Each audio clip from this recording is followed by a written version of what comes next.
오늘 아침 일라디오. 뜨거웠던 주말 잘 보내셨습니까?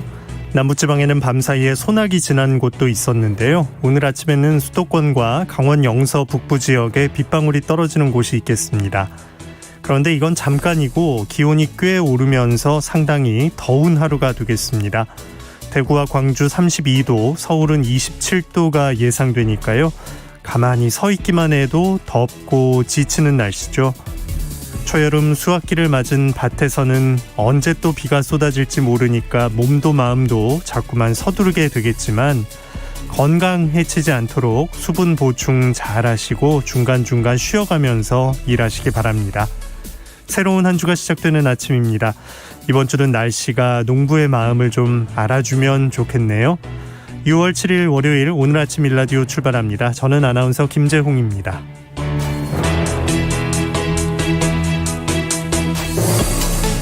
오늘 아침 일라디오 여러분과 함께 만들어가는 시간입니다. 방송 들으시면서 단문은 50원, 장문 100원 드는 유료 문자 샵 9730 이용하실 수 있고요. 유튜브에서 KBS 일라디오 공식 채널 검색해서 들어오시면 채팅창도 마련되어 있습니다. 월요일 아침 이번 한 주 새농퀴가 시작되는 날입니다. 힌트 잘 들어보시고요. 답을 아시는 분들은 단문 50원, 장문 100원의 유료 문자 샵 9730으로 보내주시기 바랍니다. 참여해주신 분들 가운데 20분 추첨해서 농촌진흥청에서 제공하는 웰빙 혼합 잡곡 세트, 경기 농촌 융복합 산업 인증 제품인 사과즙 세트, 모바일 커피 교환권을 비롯한 다양한 선물 준비하고 있으니까요. 많은 참여 기다리겠습니다. 자, 이번 주 새농퀴 첫 번째 힌트 지금 나갑니다.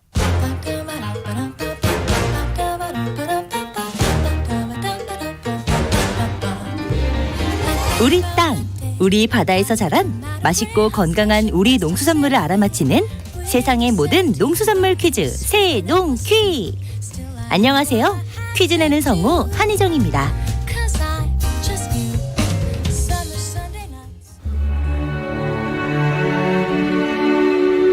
이것밭 사이길로 걸어가면 네 부르는 소리 있어 나를 멈춘다.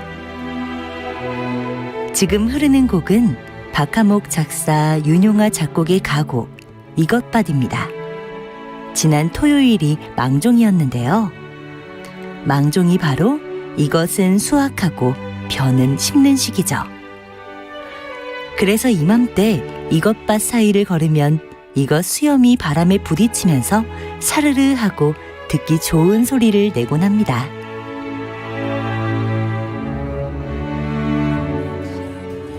이것은 쌀, 밀, 콩, 옥수수와 함께 세계 5대 작물에 속하면서 재배 역사가 가장 오래된 작물의 하나이기도 한데요. 우리나라에서는 쌀, 조, 콩, 기장, 그리고 이것을 모아 오곡이라고 부릅니다. 밥도 짓고 차로 끓이고 장도 담고 막걸리도 빚고 맥주의 원료가 되기도 하는 이것. 이것은 무엇일까요? 정답 아시는 분들은 단문 50원, 장문 100원이 드는 유료 문자 샵 9730으로 보내주세요. 20분께 행운의 선물을 드립니다.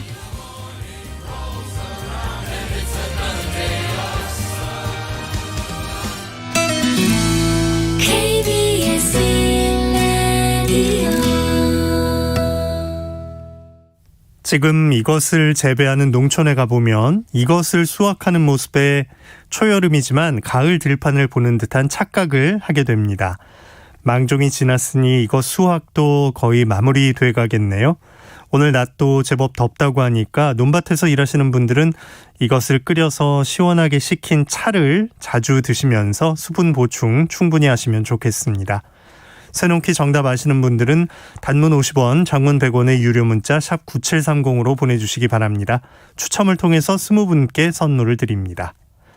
농작업 정보로 이어갑니다. 농촌진흥청 농촌지원국의 김용길 농업기술전문위원과 함께합니다. 안녕하십니까? 예, 안녕하십니까? 네. 원예 작물에 큰 피해를 주는 바이러스병을 단 2분 만에 진단해내는 키트가 개발됐군요. 예, 원예 작물에서 이제 큰 피해를 주는 것이 바로 바이러스병인데요.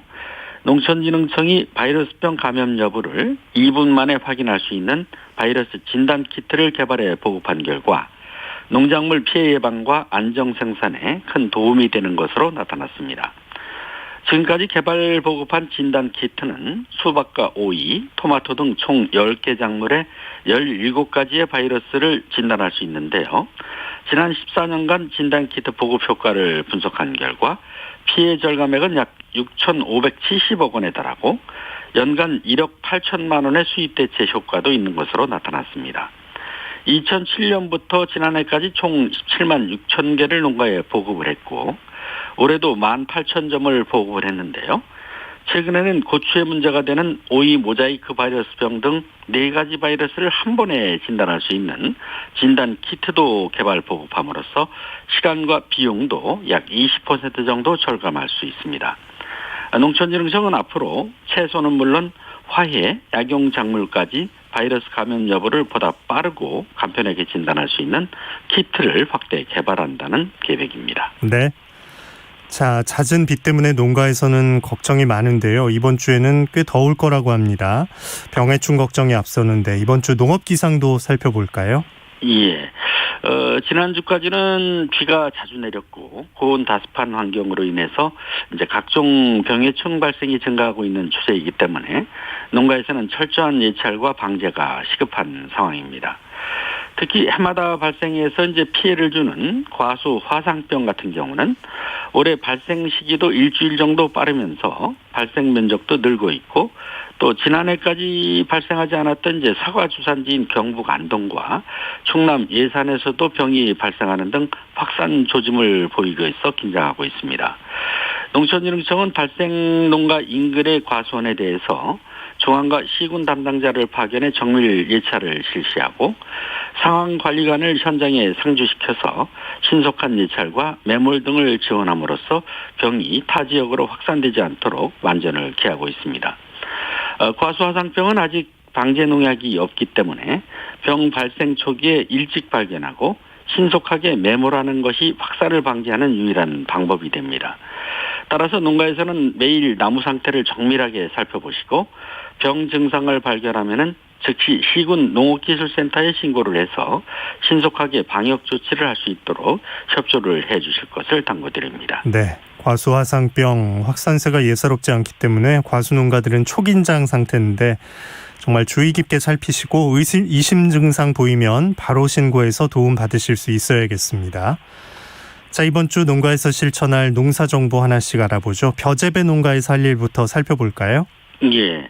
남부 지역에서 밀과 보리를 수확하고 이모작으로 이제 모내기를 해야 하는 농가에서는 늦어도 6월 말 이전에 모내기를 마쳐야 하는데요. 맹류 수확과 동시에 이제 맞춤형 복합 비료를 뿌리신 후 썰어지를 해서 모를 서둘러 낼 수 있도록 준비를 해주셔야겠고, 늦모내기를 하면은 이제 가지치기를 할 시간이 적기 때문에 포기당 모수를 늘려 심도록 하고 포기수도 늘려 심는 것이 좋습니다. 도열병에 약한 품종을 심은 농가와 냉해 상습 지역의 농가에서는 비료를 줄 때 기준 시비량보다 적은 양을 줘서 병 발생을 억제시켜 주시는 것이 좋겠습니다. 네. 밭작물도 병해충 관리에 신경 써야겠죠? 예. 올해처럼 고온 다습한 환경에서는 병에는 물론 진딧물이나 이제 총채벌레, 응애 등 해충 발생도 증가하기 때문에 병해충 방제도 철저히 해 주셔야겠고, 작물의 자람 상태가 좋지 못하면 요소 0.2%액을 만들어서 잎에 뿌려주시게 되면 생육에 도움이 되겠습니다. 논에 콩을 심을 때 파종 깊이는 콩알이 큰 품종은 3에서 4cm, 콩알이 작은 품종은 2에서 3cm가 적당한 깊이가 되겠고요. 파종 후 3일 이내에 적용 제초제를 뿌려주시고 오이나 고추 등 열매 채소는 덩굴마름병과 탄저병, 역병 등이 발생하기 쉽기 때문에 예방 위주로 약재를 뿌려주시는 것이 좋겠습니다. 네. 과수 농가는 지금 과수 화상병도 걱정인데 장마와 태풍에도 미리 대비를 해야 하는 시기잖아요. 예. 앞으로 올라올 장마와 태풍에 대비해서 이제 강한 바람으로 찢어질 우려가 있는 가지 같은 경우는 유인한 후에 잘 묶어주시도록 하고 철선 지주의 당김 상태도 미리 점검을 해주시도록 하는 게 좋겠고요. 올해 새로 심은 묘목이나 어린 과일나무가 있는 경우에는 땅 위에 비닐을 깔고 그 위에 두껍게 흙으로 덮어주면 수분 손실을 억제할 수도 있겠습니다. 또 초생재배를 하는 과수원에서는 풀이 생육을 개시하면 풀과 수분 경합이 발생하기 때문에 정기적인 물주기를 해주셔서 나무가 가뭄 스트레스를 받지 않도록 또 관리를 해주시는 게 좋겠습니다. 네. 자, 날이 더워지는데 축산농가에서도 신경 쓸 일이 많아지죠? 예, 오늘도 한낮의 기온이 한 30도까지 올라간다고 하는데 일반적으로 27에서 30도 이상의 고온이 계속되면 가축은 체온 상승과 함께 물을 먹는 양은 증가하는 반면에 사료 섭취량은 줄어들어서 가축의 체중 감소와 이제 번식장애 피해가 발생할 수 있기 때문에 송풍기를 튼다든지 또 그늘막을 설치해 주시는 게 좋겠고, 여름철 과도한 전력 사용으로 인한 정전에 대비해서 가축이 먹는 물을 충분히 확보하고 자가 비상 발전기를 구입해 정전에 대비하시는 것도 중요하지 않나 생각이 됩니다. 네. 자, 이번 주 농작업 정보 농촌진흥청 김용길 농업기술 전문위원이었습니다. 고맙습니다. 네, 감사합니다.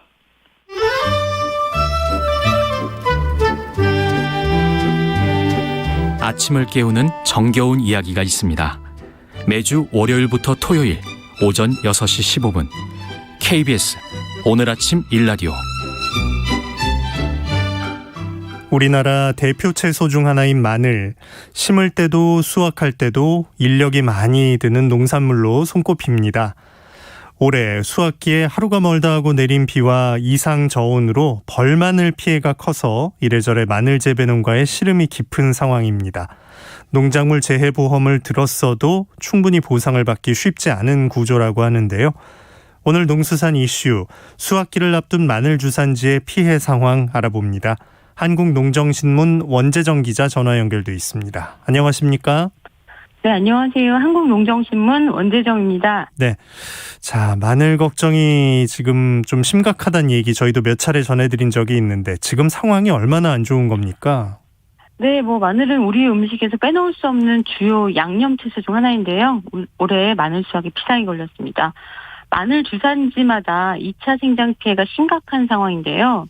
일정한 굵기로 이 알이 차야 상품성 있는 마늘로 출하가 가능한데 마늘이 잘게 여러 쪽으로 2차 생장을 하는 현상이 확산되고 있습니다. 현장에서는 이를 벌마늘이라고 부르고 있는데요. 올해 벌마늘 피해는 육종 마늘로 잘 알려진 충북 단양, 충남 서산 태안, 경북 의성 쪽에서 심는 이 한 지역 마늘에서도 많이 발생하고 있고, 또 전남 지역을 중심으로 재배하는 난지역 마늘에서도 대거 발생하는 특징을 보이고 있습니다. 네. 한지형, 난지형 가릴 것 없이 지금 벌마늘 피해가 발생한다는 거네요? 네, 맞습니다. 작년 같은 경우에도 전남 고흥, 해남, 무안, 신안 이렇게 난지역 마늘 중에서도 남도종 마늘을 심는 지역에서 이 벌마늘 피해가 심각했었고요. 결국 농식품부에서 이상기후에 따른 농업재해로 인정을 한 바 있습니다. 올해 또 이런 벌마늘 피해가 많이 발생을 하니까 그 마늘 농가들은 정말 의욕이 없는 상황입니다. 네. 마늘이 이렇게 잘게 쪼개지는 그런 성장이 일어나는 주요 원인이 뭘까요? 예, 마늘의 2차 생장, 벌마늘 증상이 나타나는 등 여러 가지 원인이 있습니다. 농촌진흥청에서 말하는 벌마늘의 발생 원인을 우선 살펴보면 생장기의 지나친 고온, 또 인편 분할 시기의 다량의 강우, 인위적인 저온 처리, 생육기간 중의 단일 조건, 또 질소질 비료를 과다 사용할 때도 발생을 하고요. 오랜 기간 지속된 옷걸음, 그리고 너무 빨리 파종을 했다거나 관수를 많이 했을 때 이렇게 벌마늘이 발생할 수 있다, 이렇게 얘기를 하고 있습니다. 하지만 농민분들은 수십 년 마늘 농사를 지은 전문가들이라서 재배 관리의 문제라기보다는 이상기후의 원인이 현재로서는 가장 큰 상황입니다. 네. 지금 이렇게 벌마늘이 일어나는 거는 날씨를 원인으로 지목할 수 있다, 이런 뜻이네요. 예, 마늘이 굵어지는 비대기에 비가 많이 온 게 올해 벌마늘 현상이 일어난 핵심 원인으로 꼽히고 있는데요. 한국농정에서 한지역 마늘을 재배하는 그 충북 지역 주민분들을 만나서 얘기를 들어봤습니다. 올봄 마늘 농사에 얼마나 전전긍긍했는지 확인할 수 있었는데요. 우선 5월 한 달 동안 비가 온 날이 18일이었다. 이렇게 잦은 비 얘기부터 꺼내셨습니다. 비가 너무 자주 오다 보니까 마늘의 구가 굵어지지 않고 다시 2차 생장을 하면서 마늘이 쪽마다 그 싹이 또 트는 현상이 생긴 건데요. 마늘을 어떻게 키워 간략히 설명을 드리면 지난해 9월 하순부터 10월에 마늘을 심었습니다. 근데 이제 지난 겨울에 날씨가 많이 추워서 이런 이상 저온에 대한 피해도 좀 있었고 그 이후에 2월부터 3월 동안은 날씨가 굉장히 좋았습니다. 특이사항 없이 마늘이 쑥쑥 자랐다고 하는데요. 그런데 그 이후에 비가 주기적으로 오기 시작해서 벌마늘이 생길까 걱정도 됐고 그래서 비료도 질소질 비료가 없는 것으로 선택을 해서 키워왔습니다. 그런데 그마저도 3월 이후에는 비료도 주지 않으면서 벌마늘이 생기지 않게 관리를 해왔다고 하는데요. 워낙 습한 환경이 계속되니까 밭에 포장한 비닐까지 죄다 벗기면서 키웠습니다. 그런데 이제 5월 한 달 동안 18일이나 비가 내렸고 노심초사 관리해 온 것도 허사가 됐는데요. 현재 충북 지역 마늘밭의 80%가 벌마늘 피해를 입은 상황이다 이렇게 들었습니다. 네. 상품성 있는 마늘을 출하하기 위해서 시기마다 그 상황마다 관리에 최선을 다하셨는데 이게 수확 앞두고 내린 비에 좀 속수무책이 된 그런 상황이네요. 네, 맞습니다. 예년 같으면 이 본격적인 수확기를 앞둔 5월의 마늘밭 같은 경우는 잎은 누렇게 시들면서 땅속에 마늘이 여무는 때인데요. 잦은 비 그리고 이상 저온이 겹치면서 수확을 2주가량 앞둔 한 지역 마늘의 2차 생장 피해, 그러니까 벌마늘 현상이 손을 쓸 수 없을 지경으로 이렇게 확산이 된 겁니다. 밭 전체가 벌마늘인 경우도 부지기수고요. 멀쩡한 마늘도 벌마늘 증상이 나타나기 시작해서 그야말로 비상입니다. 네. 전국적으로 봤을 때 이 벌마늘 피해가 어느 정도로 예측됩니까? 네, 그 벌마늘 피해는 지난해를 비롯해서 그동안은 난지역 마늘 재배지에서 주로 일어났습니다. 근데 올해는 유독 한 지역 마늘 주산지를 중심으로 피해가 많이 나타나고 있는데요. 마늘 의무자조금관리위원회가 자체적으로 실시한 지역별 현장 조사에 따르면 거의 수확을 한 난지역 마늘 재배지에서도 벌마늘 피해가 다수 발생했지만 올해는 한 지역 마늘 재배지에서 평균 30% 이상 벌마늘이 발생한 상태라고 합니다. 문제는 이 벌마늘 피해량이 점점 늘고 있고 또 얼마 전까지만 해도 멀쩡하던 마늘에서도 피해가 뒤늦게 확인되고 있는 만큼 농민들이 체감하는 평균 60% 수준의 피해를 훨씬 더 높게 상회할 가능성도 많다고 합니다. 예. 지난해에는 전남 지역 벌마늘 피해를 농작물 재해로 인정을 해서 정부에서 일정 정도 보상을 했는데 올해 동향은 어떨까요? 예, 사실 한국농정에서 5월 말에 농림축산식품부 담당과에 벌마늘 피해에 대한 현황을 물었을 때만 해도 그 심각성을 정부가 잘 모르고 있는 상황이었습니다. 현장과 주무부처 간에 이렇게 거리가 멀구나 다시 한번 실감을 했는데요. 마늘 의무자조금관리위원회 이태문 사무국장은 수확이 본격적으로 시작되기 전에 피해 현황 조사가 이루어져야 한다 이렇게 밝히고 있습니다. 일부 시군에서는 농식품부나 도청 등에서 재해 여부에 대한 파악 협조 공문이 있어야 조사가 가능하다 이런 말을 하고 있기 때문에 정부의 명확한 의향이 매우 중요하다는 것을 보고 있는데요. 5월 말이 지나서 6월에 접어들면서 농식품부에도 변화가 다소 있었습니다. 지난 2일 농식품부 담당과에서는 벌마늘 피해 발생 사실에 대해 인지하고 있다 이렇게 얘기를 했고 저희가 전화드린 그 다음 날인 3일까지 시군 등 지방자치단체 농촌진흥청과 상황을 파악한 뒤에 재해 인정 여부와 대책 마련 등을 논의할 예정이라고 이렇게 확인을 했습니다. 네. 농작물 재해보험에 가입한 농가들은 그래도 여건이 좀 나을까요? 이 농작물 재해보험은 농민들에게 유일한 재해 대책인데요. 낮은 보험 가입률이 말해주듯 실효성 면에서는 농민들한테 점수를 얻지 못하고 있습니다. 마늘 역시 마찬가지인데요. 농작물 재해보험을 가입한 농가들 중에서 이 벌마늘 피해 보상에 큰 기대를 걸지 않고 있다는 것을 확인할 수 있었습니다. 한 지역 마늘을 재배하는 농민들 중에서 그 마늘 농작물 재해보험을 든 농민들은 이게 이제 수확 감소 측면에서 보험금을 보상받아야 하지만 피해율을 조사하는 구조에 문제를 좀 제기하고 있었습니다. 마늘 농작물 재해보험은 경작이 불가능한 피해 그리고 수확 감소 이 두 가지를 보장하고 있는데요. 벌마늘 같은 경우는 수확 감소 보장에 해당이 됩니다. 문제는 보험금 산정 기준이 되는 피해율이 수확량으로 계산이 된다는 건데요. 마늘을 표본 구간별로 이제 수확을 한 다음에 종구의 3cm 윗부분을 절단해서 무게, 그러니까 수확량을 조사를 해서 피해를 측정을 하는데 한지영 같은 경우는 마늘통의 최대 지름이 2cm 미만일 경우 이 피해를 80%로 인정을 하고, 난지영일 경우에는 잘랐을 때 최대 지름이 3.5cm 미만일 경우에 피해를 100%로 인정을 해서 무게를 파악하고 있습니다. 네. 그런데 이제 벌마늘 피해가 확인된 이 한지영 마늘 대다수가 2차 생장 피해가 발생하기 전까지 정말 손에 꼽을 만큼 세력이 우수하고 농사가 잘 됐기 때문에 대다수의 마늘통 최대 지름은 이미 2cm를 훌쩍 넘긴 상태입니다. 피해율이 낮게 책정될 수밖에 없는 상황이라는 건데요. 농민분들은 이 보험 피해 산정 시에 무게가 아니라 수확이 가능한지, 상품 가치가 있는지, 그리고 품종별로 이 차이를 좀 감안한 종합적으로 이런 피해율을 좀 고려해야 된다, 이렇게 강조를 하고 있습니다. 네네.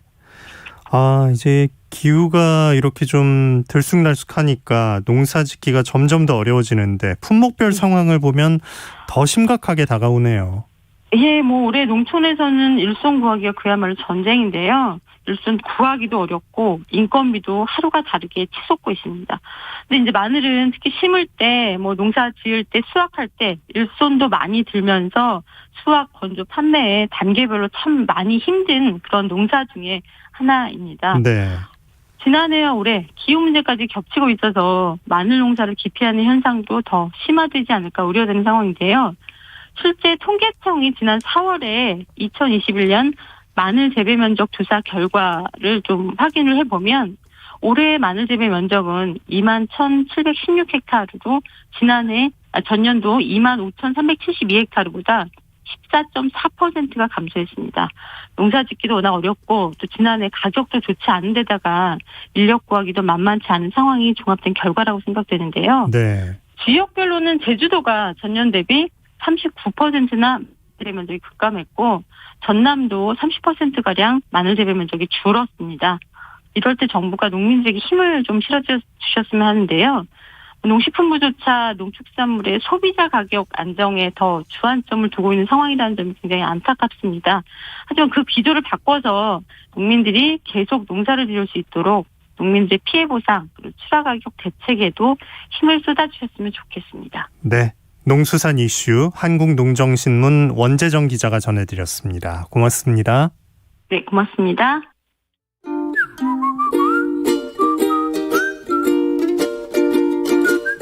오늘 아침 일라디오 김재용 아나운서의 진행으로 듣고 계십니다.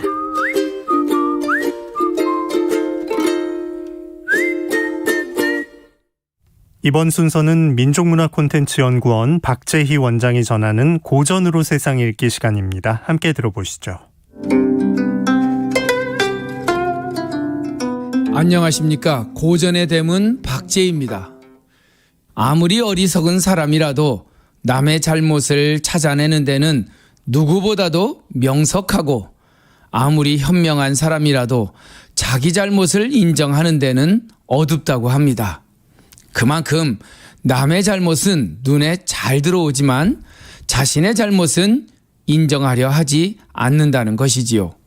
그래서 남의 잘못을 탈탈 털어 먼지 한 톨이라도 나오면 입에 거품을 물고 상대방을 비난하고, 자신의 잘못은 어떤 이유를 대든 합리화하려고 하는 것이 인간의 기본 속성입니다. 세상에 털어서 먼지 안 나는 사람이 어디 있겠습니까? 인간의 삶은 늘 불안하고 불안정하여 때로는 잘못된 길로 들어섰다가도 제자리로 돌아오기도 하고, 내가 들어선 길이 잘못된 길인 줄도 모르고 갈 때도 있습니다. 그러니 남의 조그만 잘못을 찾아 비난하기 전에 그 사람이 무게중심을 잡고 원래 자리로 돌아올 줄 아는 사람인가를 먼저 볼 줄 아는 이해의 마음이 있어야 합니다. 남의 잘못과 상처를 돋보기를 들이대어 찾아내서 일일이 들추어내는 행동을 취모구자라고 합니다. 취모구자. 불취자의 털모자, 취모, 남의 털을 입으로 불어가며 구할 구자에 허물 자자 구자 남의 허물을 야박하게 들추어낸다는 뜻입니다. 취모 구자 한비자에 나오는 이 구절은 남의 약점을 악착같이 찾아내려는 야박하고 가혹한 행동을 가리키는 말입니다. 인간이라면 어떤 사람이든 약점과 상처는 있기 마련입니다. 그런데 남의 상처를 이리저리 들추어내어 남에게 알리는 것을 대단한 기쁨으로 알고 사는 사람들이 적지 않은 것 같습니다. 요즘 인터넷의 동영상 사이트가 돈벌이가 된다고 하니 남의 과거와 상처를 들추어내는 내용으로 돈을 벌려는 사람들이 한둘이 아닙니다. 심지어 정확한 사실적 근거도 없이 떠도는 내용이나 추측만으로 사람들의 과거를 들추어내어 대중들의 이목을 끄는데 혈안이 되어 있습니다. 누구의 과거가 어떻다느니 그 사람과의 관계가 이렇다느니 아무리 돈벌이도 좋지만 어느 한 사람에게는 치명적인 상처를 이용하여 이익을 추구하는 것은 참으로 용서할 수 없는 일입니다. 아울러 근거 없는 돈벌이를 위한 영상을 조회하고 시청하는 일반 사람들도 한 번쯤은 반성하고 성찰해 보아야 합니다. 사람이 비록 어리석더라도 남의 잘못 따지는 데는 명석하고 총명한 사람이라도 자신의 잘못을 용서하는 데는 관대하다.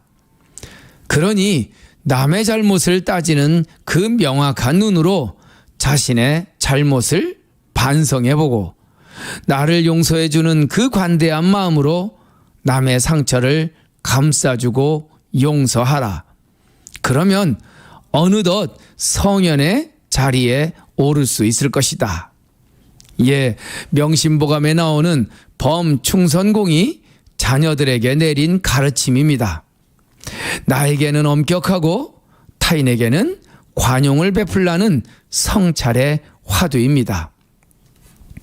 인터넷에서 아무런 책임의식도 없이 거리에서 들은 이야기를 마구 떠들어대는 사람, SNS 소통망에서 남의 상처를 드러내는 이야기를 아무런 여과 없이 퍼나르는 사람, 그 근거 없는 남의 비방과 남의 아픈 상처를 퍼나르며 이리저리 떠들고 다니는 사람은 남의 흔적을 털어 흠집을 찾으려 하는 취모구자의 소인이라 할 수 있을 것입니다. 상처는 감싸주어야 하고 남의 불행은 함께 나누어야 합니다. 취모구자.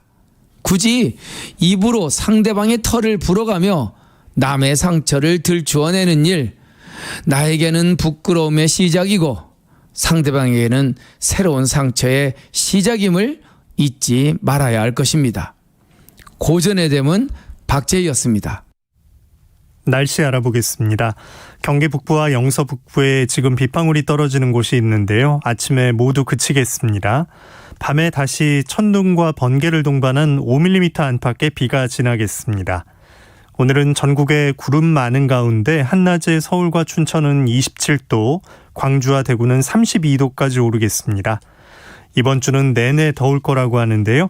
30도 안팎의 더위가 이어지면서 모레 서울 32도까지도 오른다고 하니까요. 더위에 지치지 않게 대비 잘 하시고요. 건강 잘 챙기시기 바랍니다. 오늘 아침 일라디오 함께하고 계십니다. 지금 시각은 6시 44분입니다.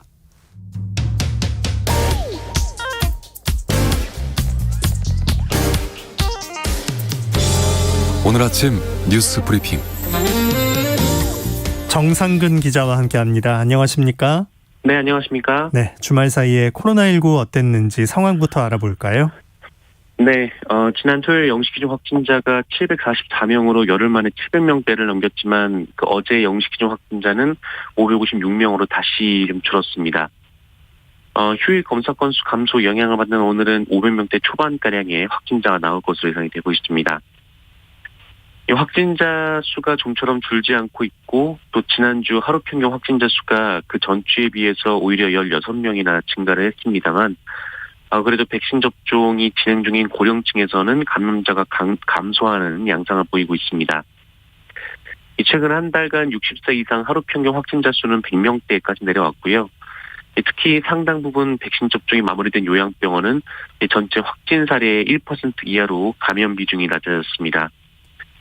하지만 일상 속 산발적 감염이 끊이지 않고 있는데요.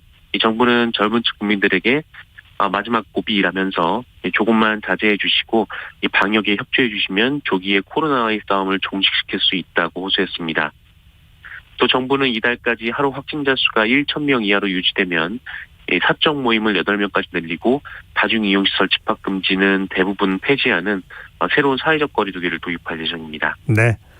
자, 오늘부터는 60세 이상 국민들에 대한 백신 접종이 시작되죠?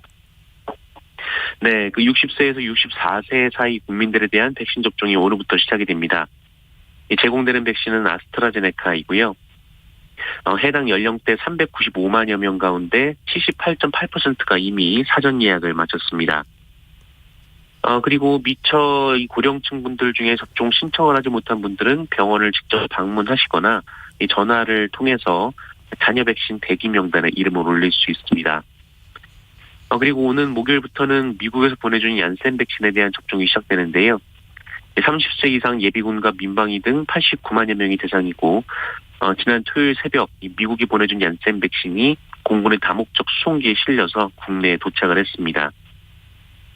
한편 백신 1차 접종 누적 인원은 지금까지 759만여 명, 전체 인구의 15% 정도입니다. 이러한 추이면 이달 말까지 1,300만 명 플러스 알파, 전 국민의 4분의 1 이상을 접종한다는 계획은 큰 문제 없이 달성 가능하다고 정부는 밝혔습니다. 그리고 정부는 고령층의 경우 백신 접종 확인 스티커를 발급하기로 했는데요. 이 스티커를 신분증에 붙이면 증명서와 동일하게 효력이 발휘가 됩니다. 네. 자, 어제 현충일이었습니다. 문재인 대통령이 현충일 추념사를 통해서 공군 부사관 사건에 대해서 직접 사과했죠? 네. 문재인 대통령은 어제 제66회 현충일 추념사를 통해서 해당 사건을 병영 문화의 패습이라고 적시하며 송구하다고 사과했습니다. 문재인 대통령은 이와 함께 논란이 되어온 이 군 부실급식 문제에 대해서도 반드시 바로잡겠다라고 했고요. 이 군 스스로 국민 눈높이에 맞게 변화와 혁신할 수 있는 역량이 있다고 믿는다며 군의 자성을 강조하기도 했습니다. 추념식 이후 문재인 대통령은 곧바로 피해 부사관 추모소를 찾아가기도 했습니다. 문재인 대통령은 유족의 손을 붙잡고 국가가 지켜주지 못해 죄송하다고 거듭 사과했고요. 이 딸의 한을 풀고 명예를 회복시켜달라는 유족의 당부에 이 동행한 서욱 국방부 장관에게 철저한 진상조사와 병영문화 개선을 지시했습니다. 네. 자, 국민의힘 당대표를 뽑는 일정은 어떻게 됩니까? 네, 국민의힘은 오늘부터 내일까지 모바일 투표, 그리고 수요일부터 목요일까지 ARS 투표, 이 여론조사를 진행하고요. 오는 금요일 전당대회를 통해서 새로운 당대표를 최종 선출합니다. 이 국민의힘 당권 주자들은 투표 개시를 앞둔 어제 설전을 벌였는데요. 특히 나경원 후보와 이준석 후보가 이 유력 대권 주자인 윤석열 전 검찰총장을 두고 논쟁을 벌였습니다. 이 나경원 후보는 자신의 SNS에 이준석 후보가 김종인 전 국민의힘 비상대책위원장과 합심해서 윤석열 전 총장을 대선 후보에서 배제했다고 주장했습니다. 이 나경원 후보는 김종인 전 위원장이 최근 윤석열 전 총장을 겨냥해서 100% 확신할 수 있는 후보가 안 보인다라고 했고, 또 이준석 후보가 김종인 전 위원장을 선거대책위원장으로 영입하겠다는 발언을 했다면서 이래서는 필패라며 분열은 정권교체 폭망의 지름길이라고 주장했습니다. 이에 이준석 후보는 바로 반박글을 올렸는데요. 이 나경원 후보가 여의도 언저리에서 돌아다니는 받은 글과 비슷한 내용을 올리면서 음모론을 제기한다라며 이 받은 글을 보고 정치를 하고 있거나 받은 글을 꾸준히 만들어서 돌리고 있다는 느낌을 받을 수밖에 없다라고 이 음모론 말고 경험과 경륜을 보여달라라고 쏘아붙이기도 했습니다. 네. 윤석열 전 검찰총장은 현충원을 찾았어요. 네, 윤석열 전 검찰총장이 정치 행보를 이어가고 있습니다. 특히 현충원은 정치인들이 중요한 정치적 행보를 앞두고 자주 찾는 곳이어서 주목이 되고 있는데요. 또한 윤석열 전 총장은 천안함 생존자 예비역 전 회장인 전준영 씨와 만나기도 했습니다. 그러면서 안보가 위태로운 나라는 존속할 수 없다라며 천안함 대담을 만들어서 유포하는 세력들, 희생된 장병들을 무시하고 비웃는 자들은 이 나라의 근간을 위협하고 혹세 무민하는 자들이라고 비판하기도 했습니다. 한편 연일 윤석열 전 검찰총장을 띄우던 김종인 전 위원장은 최근 윤석열 전 검찰총장을 향해서 비판의 목소리를 내고 있는데요. 김종인 전 위원장은 윤석열 전 총장이 수사 같은 한 분야만 했지 다른 분야를 잘하겠느냐라며 이 동서고금을 봐도 검사가 바로 대통령이 된 경우는 없다라고 주장하기도 했습니다. 네. 자, 공수처가 검찰의 김학의 전 법무부 차관 사건 연계 검사 3명 사건을 이첩해달라라고 요구했다고요? 네, 이 김학의 전 법무부 차관은 정권 교체 후 검찰이 과거 자신에 대한 부실 수사 여부를 조사하자 해외로 나가려다가 이 공항에서 긴급 출국 금지를 당해 붙잡힌 바 있습니다. 그리고 최근 이 출국 금지가 합법적인 절차를 지키지 않았다며 검찰이 이성윤 전 서울중앙지검장을 비롯해서 검사들을 수사를 했었는데요. 고위공직자범죄수사처가 바로 이 출국 금지 관련 의혹을 받고 있는 현직 검사 3명의 사건을 이첩해달라고 검찰에 요청한 사실이 어제 보도가 됐습니다. 공수처가 사건 이첩을 요구한 검사는 문홍성 수원지검장과 김영근 서울 북부지검 차장검사 등인데요. 이들은 지난 2019년 이성윤 당시 대검찰청 반부패 부장과 같은 부서에서 일하며 김학의 전 차관의 출국 금지 과정에 대한 수사에 외압을 가한 것으로 의심을 받고 있습니다. 다만 검찰은 자체 예규를 근거로 사건을 이첩하지 않을 가능성도 있는데요. 내일 김호수 검찰총장과 김진욱 공수처장의 첫 회동이 예정된 만큼 검찰과 공수처 간의 관계 정리가 이뤄질지 여부에 관심이 모아지고 있습니다. 네. 자, 중고 수입차로 일부러 사고를 내서 수리비 등을 챙긴 일당이 붙잡혔다고요? 네, 부천 원미경찰서는 어제 보험사기 방지 특별법 위반 혐의로 20대 중고차 딜러 A씨 등 2명을 구속하고 동창 B씨 등 공범 29명을 불구속 입건했다고 밝혔습니다. 이들은 지난 2015년 1월부터 2019년 12월까지 경기도 부천과 인천 일대에서 중고 수입차를 이용해서 52차례의 고의 교통사고를 낸 뒤 보험사 8곳에서 합의금과 미수선 수리비 등 5억 2천만 원을 가로챈 혐의를 받고 있습니다.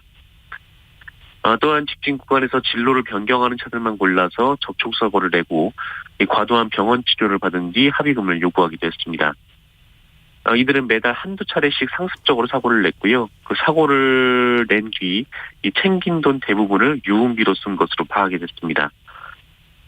한편 경찰은 추가 수사를 벌여서 불구속된 공범 가운데 일부에 대해서도 구속영장을 신청할 방침입니다. 네. 자, 어제 낮엔 잠실대교를 달리던 버스에서 갑자기 불이 나는 사고가 있었다고요? 네, 어제 낮 12시 21분쯤 서울 광진구 잠실대교를 달리던 시내버스에서 불이 나서 승객 10여 명이 긴급 대피하는 사건이 발생했습니다. 소방당국에 따르면 잠실대교 북단에서 남단 방향으로 운행하던 시내버스에서 불이 났고 이 불이 11분 만에 꺼졌는데요. 이 불로 다친 사람은 없었으며 버스에 타고 있던 운전기사와 승객 15명은 모두 자력으로 대피를 했습니다. 이 버스 기사분의 빠른 대처로 다행히 큰 피해가 없었는데요. 운전기사분이 운전을 하던 중에 이상함을 느끼고 버스를 세웠다고 하고요. 이 소화기로 화재를 진압하려 했지만 진압하지 못해서 소방당국에 신고를 접수했다고 합니다. 이 화재로 버스 엔진룸이 불에 타는 등 소방수상 약 250만 원의 재산 피해가 났는데요. 소방당국은 엔진 과열로 불이 난 것으로 보고 정확한 사고 원인을 조사하고 있습니다. 네, 뉴스브리핑 정상근 기자였습니다. 고맙습니다. 고맙습니다. 자, 1100님께서 마늘 농사 처음 짓고 있습니다. 매주 비가 내려서 가뭄 없어 좋은 줄만 알았는데 30% 정도가 벌마늘 증상을 보이네요. 다음 주 수확 때까지 좀 더 신경 써야겠습니다. 라고 문자 주셨네요. 자, K79050325님은 새농키에서 들려준 이것 반 노래 오늘 하루 종일 몸속에 흐를 것 같네요 하셨고요. 4506님, 6월 첫 월요일 무더움이 느껴집니다. 이제 망종도 지나 본격적인 농사철입니다 하셨습니다. 자, 1481님은 좋은 아침입니다. 지저귀는 새소리가 즐거운 하루를 예감하게 하네요. 늘 애청합니다 라고 사연 주셨습니다. 8937님 반갑습니다. 아침 일찍 텃밭 다녀오느라 늦은 출석 체크합니다. 한 주의 시작 오늘도 행복하고 건강한 하루 되세요 라고 문자 주셨습니다. 자, 오늘 더운 하루가 될 거라고 하죠. 실외에서 일하실 때 체온 관리, 수분 보충 잘 하시면서 건강하고 안전하게 하루 보내시기 바랍니다. 오늘 아침 일라디오 아나운서 김재웅이었습니다. 내일 아침 6시 15분에 다시 찾아오겠습니다. 고맙습니다.